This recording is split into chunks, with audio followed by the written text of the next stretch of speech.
Guys, good morning, good morning, good morning. For today's video, nagluto tayo ng sinigang na bangus, yung boneless na bangus. Ngayon ito, ang pinampaasim ko sa kanya natural. Alam niyo yung kamyas. Since marami dito sa likod bahay na kamyas, ba't pa tayo mag-aano ng artificial na pampaasim? So, pakinabangan natin yung pampaasim na nandito sa likod bahay. Ang sarap!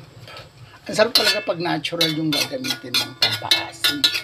Yung sampalok, ganyan. Ito kamyas. Kalamansi, pwede rin. Ayun, ang sarap niya. Ito yung bangos. May belly, oh. Ayan. Ang sarap niya. So, ayan ang ano. Tapos, ito yung mga kamyas. So, ngayon, ilalagay naman natin ang kangkong lang. Mabilisan lang itong luto kasi, a-attend ng kasala ng aking friendship. Kailangan kumain muna siya dahil ang kain doon is alas 7 na. Right? Arnold, magbaon ka ng tubig at saka biskwit. Bakit? Kasi 7 o'clock ang kainan. Ay, 8:30, oo. Kahit pa paano may tubig ka at saka biskwit. Kasi hindi naman na, oy, unahin nyo ako, nagugutom na ako. Hindi gano'n. Oo, maganda ka, pero thunders ka na. Yan. Diba? May pag gano'n. Oo, maganda ka, pero thunders ka. Pero, in reality, hindi naman talaga siya maganda. Mas maganda ako sa kanya.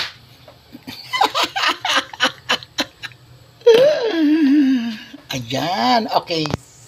Ayan na ang ating bangus. Sinigang sa kamyas na bangus. Oo, yung boneless bangus, sinigang sa kamyas. Sarap nito. Sabaw pa lang ulam na. Wala lang din pampaa. Ang hanggawa ng yung isa dyan. Ayaw niyan manghang. Waray siya pero hindi siya mahilig sa manghang. Ang sarap talaga ng asin. I love it. Okay guys, luto na ang ating sinigang na bangus. Sinigang sa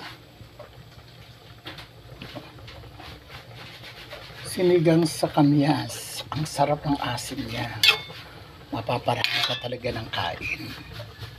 Okay, ito ang ating sinigang na bangus. Thank you for watching. Ganun lang. Nagpakulo ng tubig, inilagay hiniwa ko na yung kamyas para madali siyang madali siyang maluto. Kasi mahirap pag buo-buo mo siya. Para madali na rin madurog. So, yun, inilagay ko luya, bawang. Walang bawang. Luya, sibuyas, at saka kamatis. And then, ayan, nilagay ko na nung kumulo, dinurog ko yung kamyas. Pagkadurog ng kamyas, okay, inilagay ko na yung bangus. Pinakuluan, pagkakulo, sige, eto na. Inilagay ko